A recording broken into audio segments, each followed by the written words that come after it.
tagumpay na isinagawa ng mga gurong kampo ng elementary school ang Early Childhood Care and Development Assessment para sa mga kindergarten batang kampo bilang bahagi ng patuloy na pagsubaybay at pagtaguyod sa kanilang maayos na pag-unlad at pagkatuto.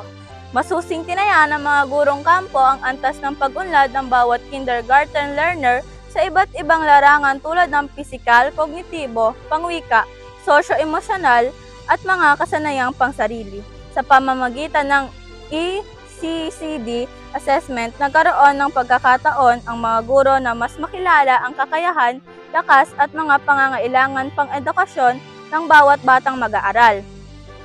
Ang pagsasagawa ng ECCD assessment ay alinsunod sa DepEd Order No. 47, Series 2016 o Omnibus Policy on Kindergarten Education. Ayon sa mga guro, mahalaga ang pagsusuring ito dahil nagsisilbi itong batayan sa pagbuo ng mga estratehiya at interbensyong makatutulong sa mas epektibong pagkatuto ng mga bata.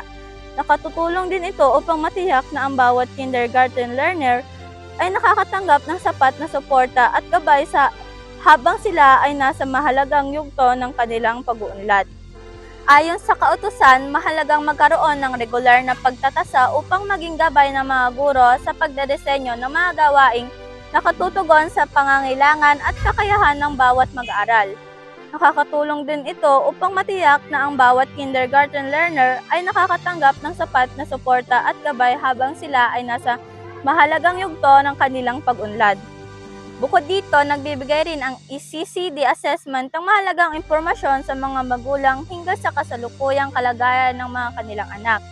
Sa pamamagitan ng resulta ng pagtatasa, mas nagiging malinaw ang mga paraan kung paano nila matutulungan ang kanilang mga anak sa pagpapaunlad ng mga pangunahing kasanayan sa tahanan. Pinagtitibay rin nito ang ugnayan ng paaralan at pamilya sa iisang layunin na maisulong ang kabuuang pag-unlad ng bawat bata. Isa rin sa mahalagang layunin ng ECCD assessment ang maagang pagtukoy sa mga batang nangangailangan ng karagdagang suporta o interbensyon.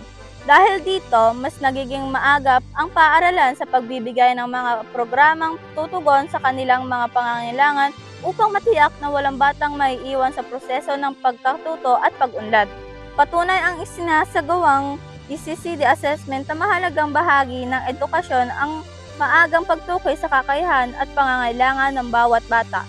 Sa patuloy na pagtutulungan ng Camtinio Elementary School, mga gurong kampo at mga magulang, masisiguro na ang bawat kindergarten batang kampo ay mabibigyan ng sapat na suporta at pagkakataong mapaunlad ang kanilang kakayahan. Kasama ang buong CTES Media Team sa pangunguna ni Principal 4 Dr. Trinidad G. Beltran, ako si Ashraf Luis B. Turno, Learner Reporter ng Camtinio Elementary School, nag-uulat para sa Campo Patrol.